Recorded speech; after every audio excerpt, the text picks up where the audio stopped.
রুটি বা পরোটার সঙ্গে যদি একঘেয়ে খাবার খেতে ভালো না লাগে তাহলে আজকের রেসিপিটি আপনার জন্য।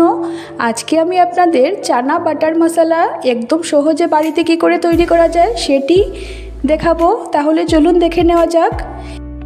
250 গ্রাম কাবুলি চানাকে 6 ঘন্টার মতো জলে ভিজিয়ে জলটা ঝরিয়ে নিয়ে রেখে দিয়েছি। নিয়েছি 2টা পেঁয়াজ, কিছু কাজু, অল্প একটু কিশমিশ, আদা, কয়েক কোয়া রসুন আর 2টা টমেটো। প্রথমে প্রেসার কুকারের মধ্যে কাবুলি চানাটা দিয়ে দিলাম।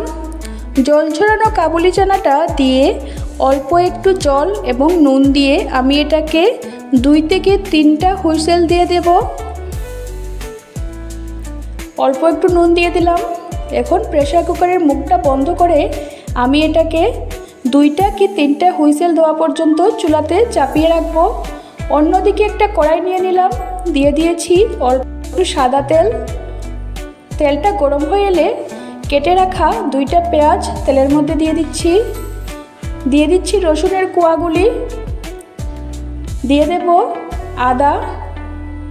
অল্প একটু ভাজা ভাজা হয়ে পেঁয়াজ রসুনের কাঁচা গন্ধটা চলে যাওয়া পর্যন্ত অপেক্ষা করব। তারপর ওই তেলের মধ্যে দিয়ে দিচ্ছি কাজু আর কিশমিশ। চুলার ফ্লেমটা লো রেখে ভালো করে ভাজা ভাজা করে নিতে হবে। যখন সমস্ত উপকরণ ভালো করে ভাজা হয়ে যাবে তখন এর মধ্যে আমি টমেটোটা দিয়ে দেব। টমেটোটা দিয়ে টমেটো এবং পেঁয়াজটাকে নরম হওয়া পর্যন্ত অপেক্ষা করতে হবে। অন্যদিকে আমাদের কাবুলি চানাটাও সেদ্ধ হয়ে গেছে। দেখুন এখানে টমেটো এবং পেঁয়াজটা সেদ্ধ হয়ে গেছে।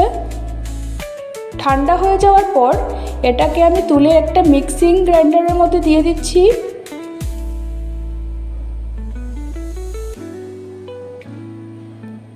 দিয়ে দিলাম একটা মিক্সিং বাউলের মধ্যে।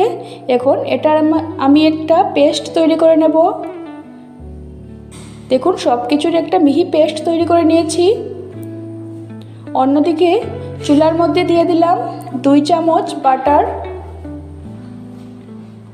রান্নাটা অবশ্যই বাটারের মধ্যে করবেন। বাটারটা গলে যাওয়ার পর দিয়ে দিলাম দারচিনি আর 2টা ছোট এলাচ।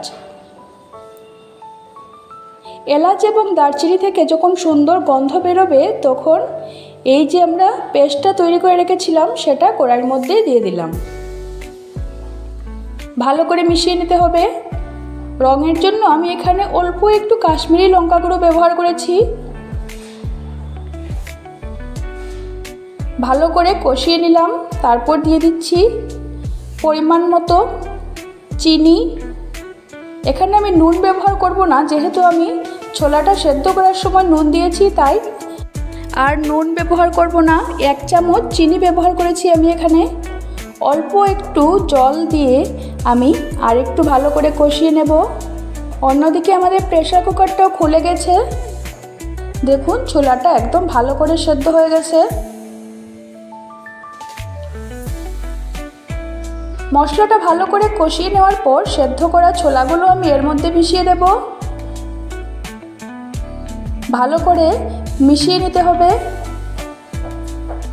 অল্প খানিকক্ষণ ধরে ভালো করে নাড়াচাড়া করে নেওয়ার পর আমাদের চানা বাটার মশলা একদম তৈরি। খুব সহজে ঘরোয়া পদ্ধতিতে। নামানোর আগে 1/2 চামচ গরম মশলা গুঁড়া মিশিয়ে দেবেন, তাহলে এর স্বাদ একেবারে রেস্টুরেন্টের মতো হবে। রুটি বা পরোটার সঙ্গে আপনারা অবশ্যই এটাকে ট্রাই করতে পারেন। আশা করি আপনাদের খুব ভালো লাগবে। যদি ভালো লেগে থাকে তাহলে ভিডিওটিতে একটি লাইক দেবেন আর নতুন হলে চ্যানেলটি সাবস্ক্রাইব করার অনুরোধ রইল। ধন্যবাদ সবাইকে। ভালো থাকবেন, সুস্থ থাকবেন।